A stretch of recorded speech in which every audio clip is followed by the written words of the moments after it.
My name is Louise Hannan. You should be able to see a nice little cheesy grin on your slide at the moment. If you're still looking at my screen, you'll see the University Centre Somerset. And you're probably listening to my accent right now, thinking, what part of the world does she come from? Anyway, so these are the many hats I wear. So I am just finishing my PhD. I've been awarded. So that's been a massive journey for the last 5 years. I've just done my minor alterations. If no one's done a PhD, I absolutely urge you to do it, particularly in early childhood, because we know it's under-researched, particularly for practitioners that have worked in the field and all of that kind of stuff. So, I'm a big advocate for research of all kinds. But I do work for University Centre Somerset as part of Bridgewater and Taunton College. So at the moment, I am in Taunton. I also spend life in Bridgewater, and I'm also spend life in Bristol as well. So but my actual PhD university is the University of Wolverhampton. And I'll tell you a little bit about my background just to start. So I was a practitioner for 5 years. That was the first thing I ever did. Well, that's a lie, actually. I used to work in after school clubs and crash provision when my child was young at the beginning of my career. So I've worked in all different types of things. So I did that, and then I was a manager and a team leader within early childhood provision. In those days, we were calling them children's centres, weren't we? Who remembers those glorious days? Yeah. So I was team leader, children's centre manager, and all of those things. And then I was made redundant around about 9.5 years ago, and I started teaching. So I've been teaching here at the college or university for the last 9 and a bit years, and I've met some of you along that journey, and it is quite a journey, isn't it? You can unmute, but if you do want to say anything, it is my understanding that you should be able to put it in the chat. So if you do want, I'm going to open the chat at the side of my screen so that if anyone wants to make any comments. Again, this is being recorded, so if you're listening to the recording, thank you for joining us. Thank you for joining my random ramble. But this is my project. So my PhD project was born out of me being a practitioner and really being interested in the world of 2-year-olds. And you know that 2-year-old world, nursery, early childhood environment. I started life in that, and my first full-time job was with 2-year-olds, and I just find it such a unique environment. And I'll make reference in a minute to some of those early experiences that really got me thinking, what is going on here? Is some kind of like unconscious being that is the emotion environment. So that stayed with me. It stayed with me as a human being, and wondering how we could measure that, what it was made of. We talked about things like brain development, we talked about emotional development, we talked about attachment. But for me, the emotion environment encompasses some of that, but also all sorts of other things as well. And that that was just really interesting to me. Anyway, so this is my project. I was particularly interested in funded places. That was because as a practitioner, I started life in working with the most in need 2-year-olds. So this was before we rolled out 2-year-old funding, before we had funding for 9-month-year-olds. In fact, I was having a conversation before about funding for childminders. We used to only fund childminding daycare places for under 2s, and now we have 9-month-old funding. So that's kind of where it came from. I wondered what my early career was, what were the components, and also how would this mass rollout of 2-year-old provision, what was the average experience like for a 2-year-old in a setting? What was it like every day? And what was that complex environment that I was making reference to earlier? So hopefully I can squidge on. So these are a few questions just for you to mull over, really. So and you don't have to admit to some of them if it makes you feel a bit, mean. Anyway, so have you ever walked into work and knew it was going to be one of those days? Have you ever had a new member of staff join and disrupted the healthy balance of a team? Or have you ever experienced this? One child goes home, you're working in daycare or in an environment, and everything calms down almost instantly. Or have you ever wondered why certain children didn't like you or like others? You may have had the experience that I've had in daycare, which is where a child doesn't like you for no reason. I promise, I'm not a horrible person. But we used to have this one baby in the baby room, and I would walk in and it would scream. And they used to say, "So and so's in today, Louise. Please don't walk into the room."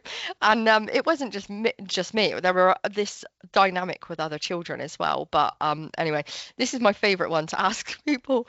Have you ever met someone and thought, I don't like you, without even knowing them? And it sounds really mean, doesn't it? But actually, I wondered, I'd had these experiences both in daycare and as a human being and in educational spaces.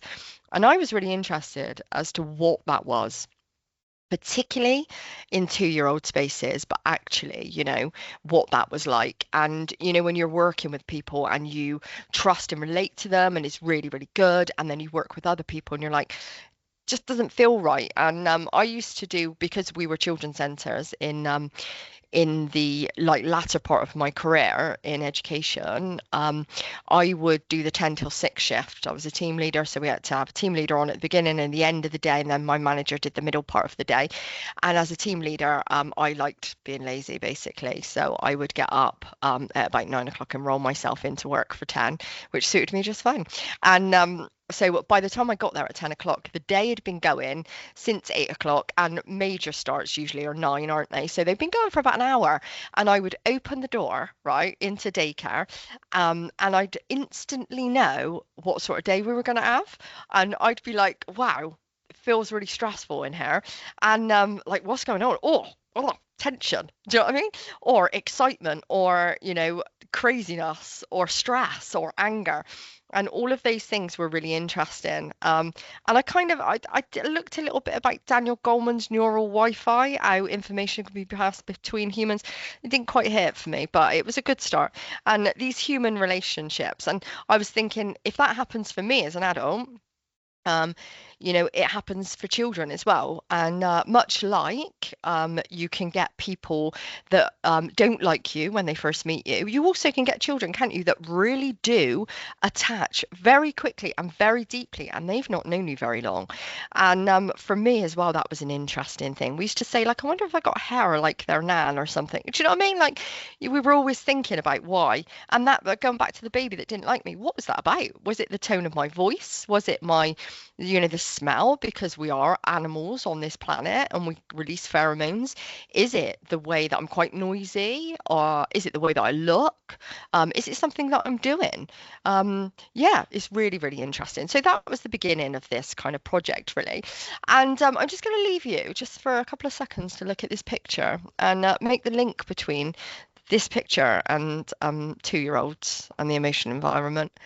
And if anyone's got any kind of you might be laughing already because you might know what I'm about to say, but I think that 2-year-olds are very unique. They are very unique, as in my PhD supervisor used to say 2-year-olds are like blenders with no lids. And that's where this picture came, basically. I had all of that history with the emotional environment as a practitioner, wanting to do the best, wanting to do that stuff. And also I had this experience of children being like a blender with no lid. And just thinking, they are distinct. At 2, you're not half a 4-year-old, are you? Someone said absolutely yes to this. Yeah, amen, right? Yeah, they're a 2-year-old. My PhD supervisor says this as well. A 2-year-old's not half a 4-year-old. They are 2, aren't they? And they are not 1. I'm not a baby. We used to have children say to us, I'm not a baby. Do you know what I mean?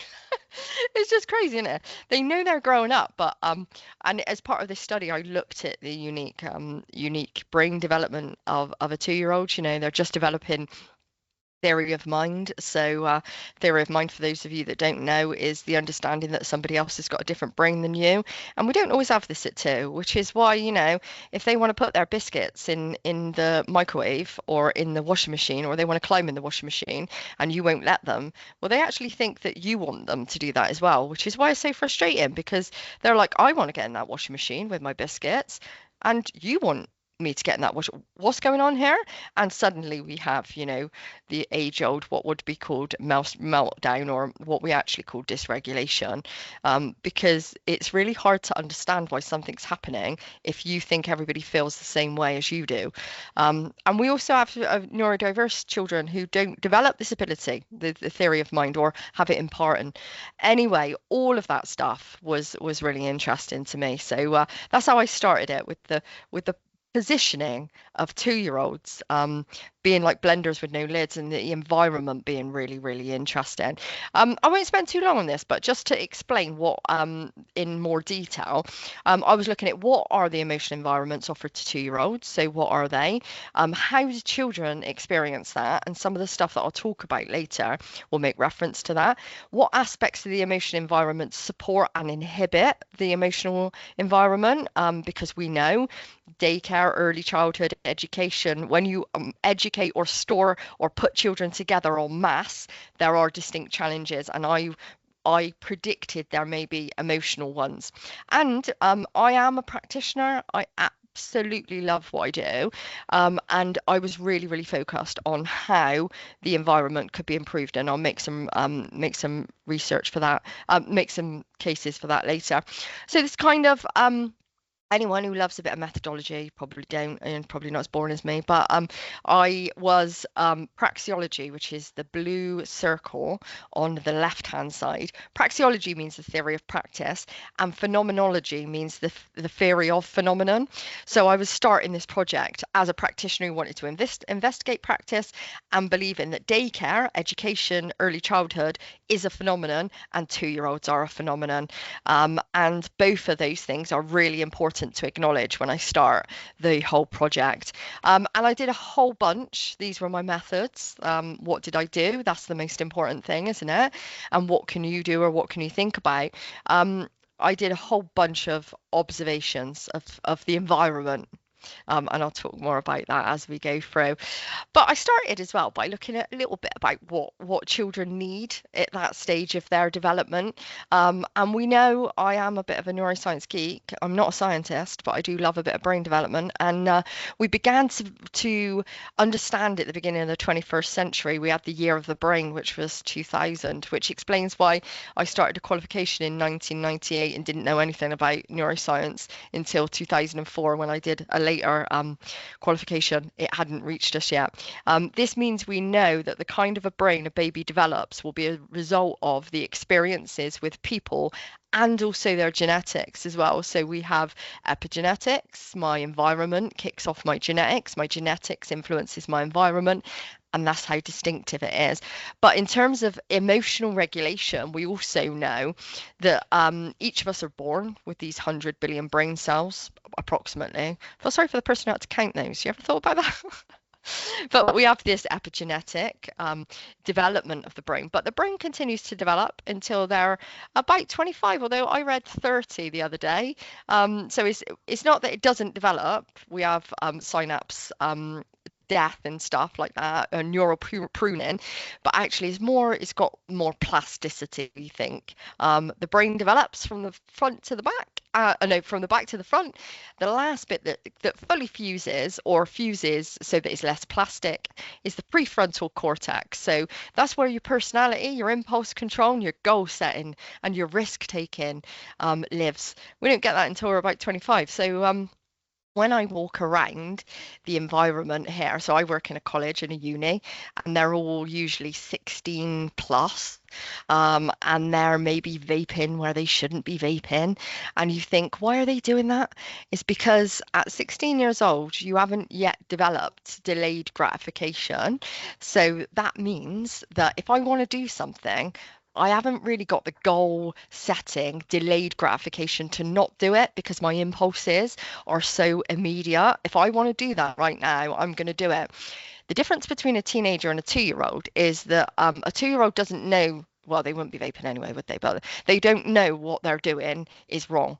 Whereas by 16, you've developed some morality. You just don't have the impulse control to stop it. So for those of you with young people, we don't call them children, do we? Young people at home will probably resonate with this. That is all about the now and what's happening in the now. Some children fall outside of those, but yeah.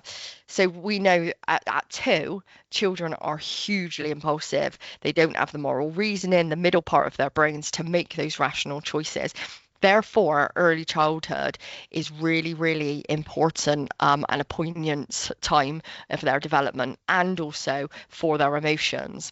I also looked at how emotions form in the brain, right? So stick with me while we stay in the world of emotional consciousness, and how, like, you ever start feeling anxious and you're like, I don't actually know that there's anything wrong with me. Um, or like you become aware of something behind you. Those are all of your nervous systems doing their job. So we have the central nervous system, the autonomic nervous system, the peripheral nervous system. All of those things are assessing for risk all of the time. Our brain and our body's main job is to keep us alive, and it will assess for risk all of the time. So, this will then trigger an emotional response, and then from that emotional response in my brain, I choose a behavior. I choose a behavior from my history and what got me success in the past. So as I grow and develop, I have a bank of things that have worked for me. So, for example, when I feel fear, some children have sensation seeking. They like jumping off of things and they enjoy it, whereas other children have been around less situations where they can do that. They have less confidence, less experience at jumping off of high things, so they won't do it because they avoid that risk. Therefore, as they get older, they are more likely to continue to avoid that risk. So we all choose, we talk about in emotion coaching, don't we? Children's emotions they feel and the actions being two completely different things. They are linked and they are joint and they overcross and they're like dominoes and we go backwards and forwards because I feel an emotion, I choose a behavior, then someone says to me, don't do that. Then I feel another emotion because now I feel guilt and shame or embarrassment, and then I choose another behavior. So they're never like start finish, they're always crossover. And this project does very much find that in the early environment, we have that ability to shape children's behaviors, the way they feel about emotions, because they are so poignant. But that's just basically what our brain does to us. It triggers a response within one part of our brain, or it's too crude to say one point of our brain, but just for ease, let's say it. It's several parts of our brains that actually assess for risk and tell us how to feel, and different emotions go to different parts of our brain. But actually, the hippocampus controls the memory bank. It's like what happened last time. And this is really poignant, I think, for children that grow up in like environments where their urge to fight is the thing that keeps them alive, and then they go to school and then they're not allowed to hit people. But in my environment, that's what's kept me safe. And suddenly people are almost shaming me for doing the things that keep me alive. So it is really poignant. And what my study kind of feels is that there's all of this stuff, all of the complexity of the emotion environment and the emotional development for 2-year-olds, but beyond that as well, that is vastly under-examined. We just don't talk about it. Parts of it are included in like T level 3 apprenticeship kind of training. Some of it has never been studied by people. Some of it is on degree programs like I teach. But actually, as staff teams, when and where do we get this chance to talk about some of this stuff? The complexity of it, the emotional burnout, all of that stuff as well, and other things I'll talk about. Another one of my favorite theories is polyvagal, and I know this crosses over into many boundaries and many disciplines, but this is the link between your heart, emotion, and your nervous system. It connects your gut, your brain, your facial muscles to your heart and your eyes. So again, there are 3 possible states: a state of social engagement, fight or flight or freeze within this, and we behave differently when our polyvagal system is in different states. And for children, they also behave differently. And the way I explain this to students, and again, it might be a little bit crude, but you can use this one if you like, it might be a little bit too simple, is imagine I said to you, right, we're going to go to, I need you to go to this big social event, and there are 150 people there. And I'm not sure if you'll know anybody, but just walk in and start chatting to somebody. So your polyvagal system could potentially be in one of these three states. For me, it'd be like fight or flight or freeze, I think. I don't really like those kind of things. Other people really engage. But then imagine you walk in and everyone's chatting in like groups and drinking and chatting and eating and whatever, and it's hustle bustle. Imagine how you feel and how your gut and your head and your brain and your heart might be racing. You might feel sick. And then imagine you look across the room and you lock eyes with your best friend who you didn't know was going to be at that party. What would your polyvagal system do? It would instantly calm down because you'd be in a state of social engagement. You'd have that engagement with somebody. Now, children within daycare and nursery or education or school, all humans work on this premise all of the time. We don't grow out of it, and we can be stuck in different states, but actually we need that. We need that eye to eye contact. We need that. And here's just kind of like a little illustrative picture. It's not mine. It comes from Mine Konkbayer's book. She does some great stuff around this, relating it directly to early years, because polyvagal theory is not exclusive to early childhood studies. She talks about healthy relations. So you can see the child on the floor, the parent or the adult, not necessarily sat with them, but they're engaging with them, smiling, doing all that positive interaction, and their heart will be less like racy, their gut will feel more safe, they're more likely to learn, to explore, to take risk. And then you've got a child who's got no relation or inconsistent relations, and here we see a higher level of stress because of the body being in fight, flight, or freeze response rather than that social engagement. And when we think about the spaces that we create for children, are they in that social engagement, or are there always ones that are kind of a little bit on the peripheral? And if we're not engaging in them, is that something that is quite interesting? When I looked at it, so I did all my observations, I thought about some of that theory. Brain development theory, polyphagal, how do emotions develop, blah, blah, blah, blah, blah. And then I looked at like what children actually get after I did some observations. And these were my major findings, and I'll take you through some of that stuff in more detail. So I had 3 different themes and about 8 different major findings, and some of them are quite contentious, so but not surprising if we really think about it. So I still observe, I observe students in practice, and I see this all the time. 1A, right? Routine tasks that are detached often inhibit engagement between adults and children.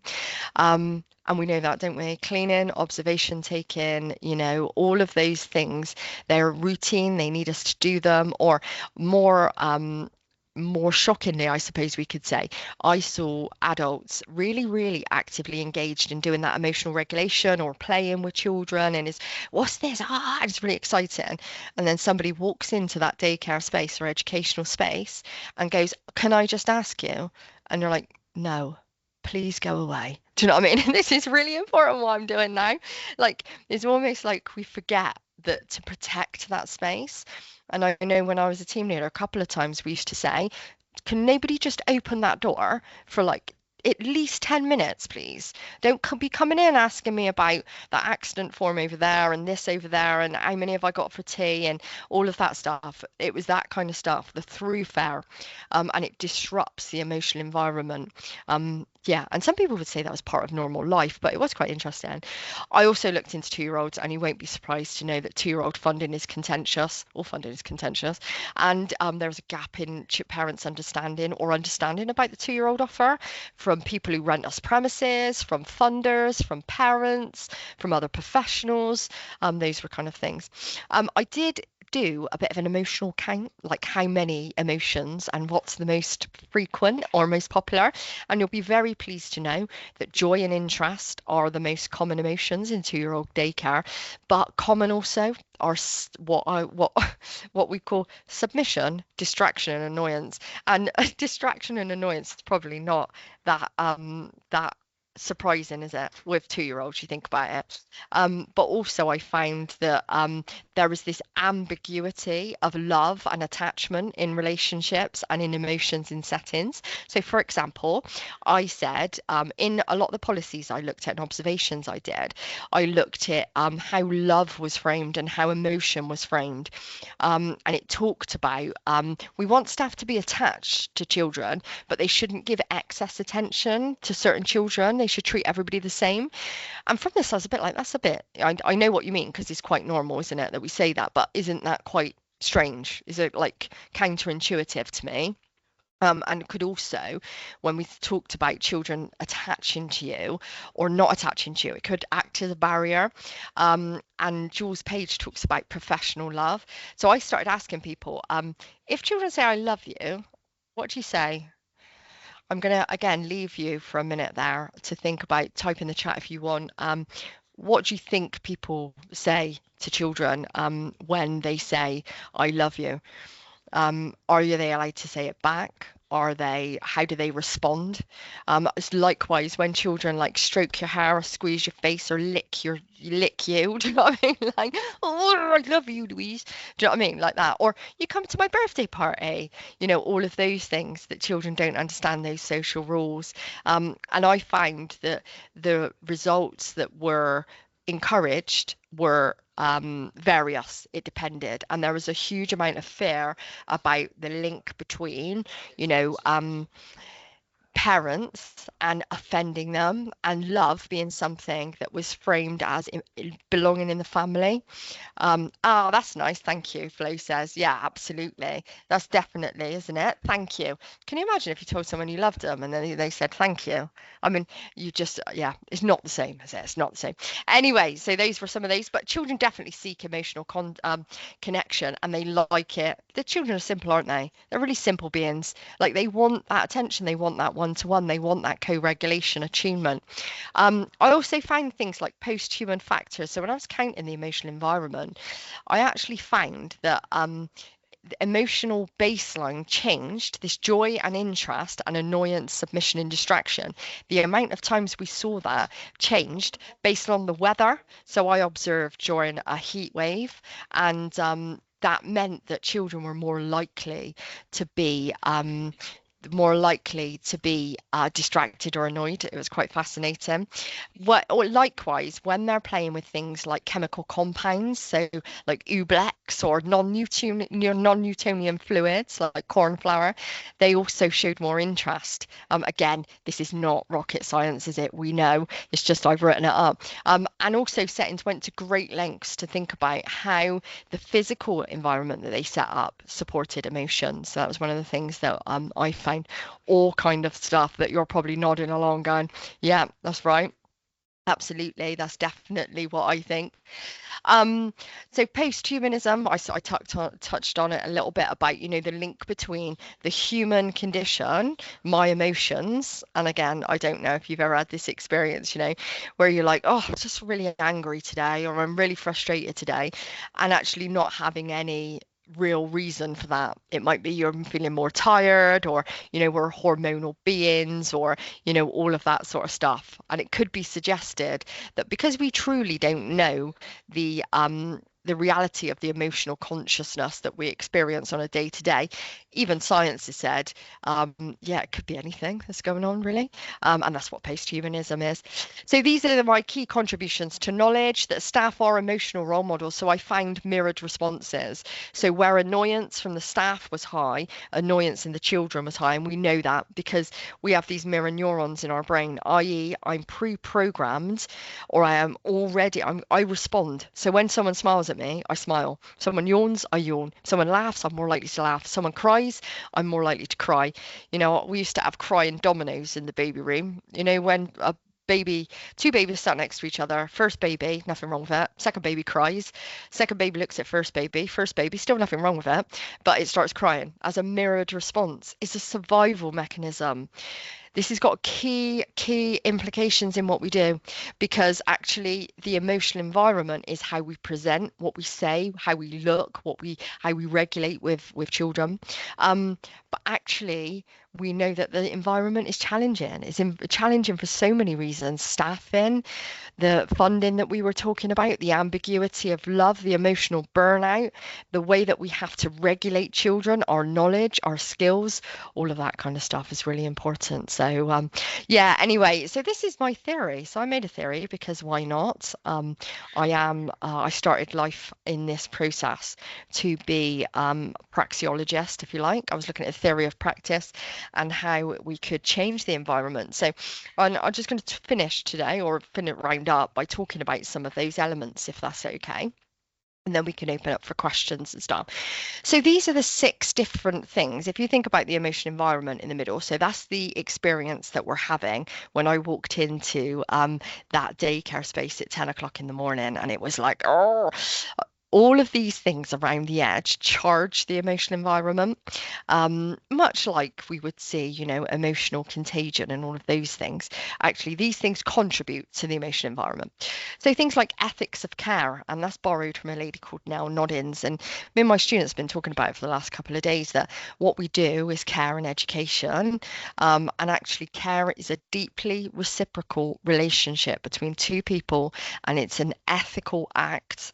And often when we choose or we don't care or we disengage because of our morals, our values, our knowledge, our skills, all of that, we marginalize children that are already marginalized. And I'll explain that in a little bit more detail. But actually, children that don't do well in those environments are ones that need it the most. They need that ethical care the most.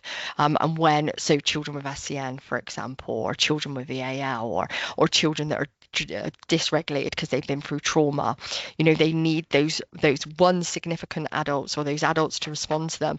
And if we don't do that attunement, it can have serious impact on their development. So that was what ethics of care.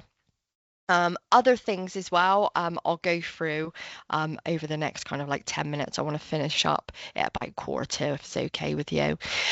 So emotional labour, just flick back, the emotional labour, the red bit of it, Peter Alpha talks about this, that our jobs by design, and we're not the only field, this isn't exclusive to early childhood, is actually, again, borrowed from nursing, emotional labour. Our jobs are emotionally laborious by design. We cannot do it without engaging our emotions, because it's all relational based. And this is great because we know children need this attachment. And, Peter Alpha was one of the team that developed, along with Eleanor Goldschmidt and Selleck, who developed the key person approach. And that's the reason why we have it, based on Bowlby and Rutter's work, and later Mary Ainsworth and stuff. But actually, this attack, we have to. They need it. So there's no way that I can form an attachment without using my emotions. There's just no way, because, and Jules Page talks about this, when those things, you remember I said, like, you meet someone and you go, I don't like you, or that baby that didn't like me. There's an unconscious set of processes that happen within the human that allows for connection. You don't know it's happening, but you unconsciously give permission to another to form an attachment with you, and you literally can be on the same wavelength. It's fascinating as people, psychologically.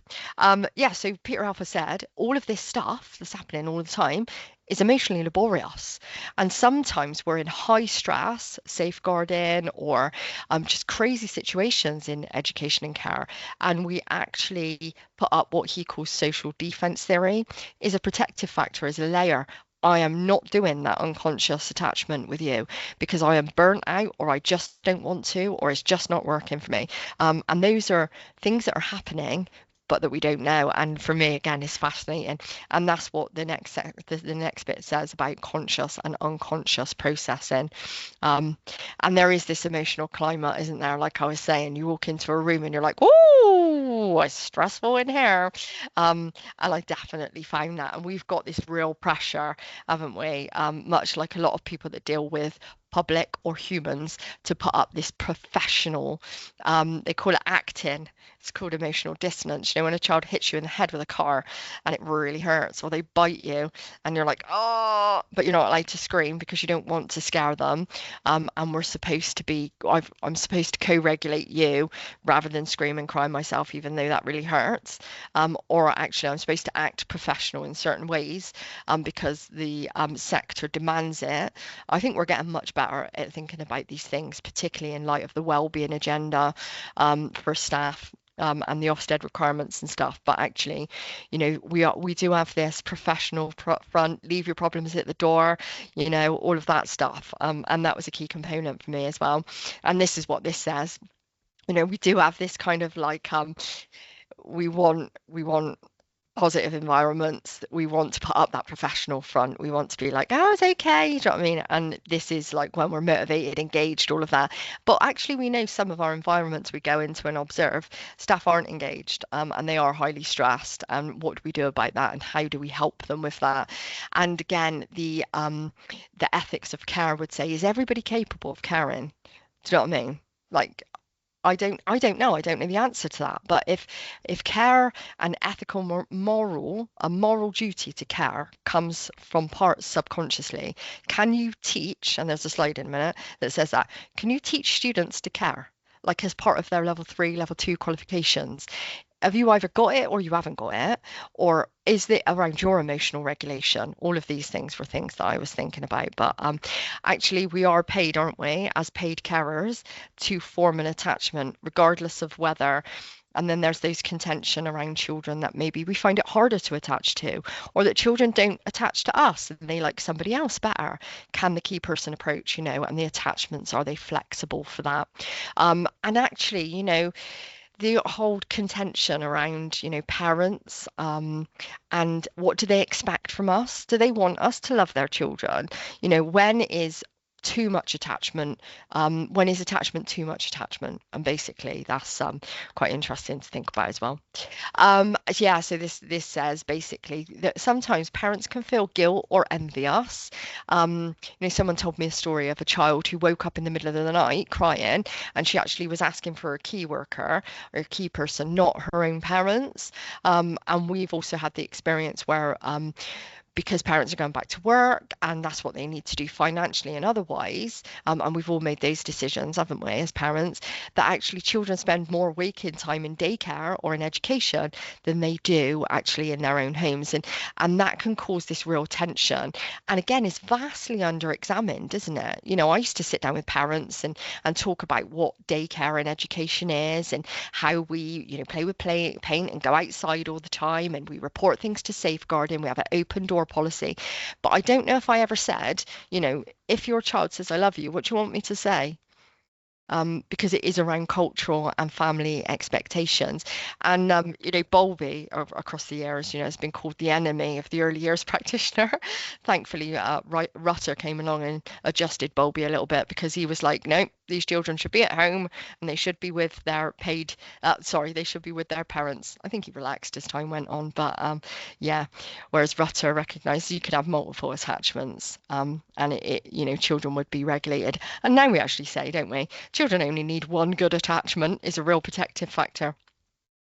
It's just the last couple of minutes and emotional dissonance, pushing down of emotions, really bad for you, really, really bad for you.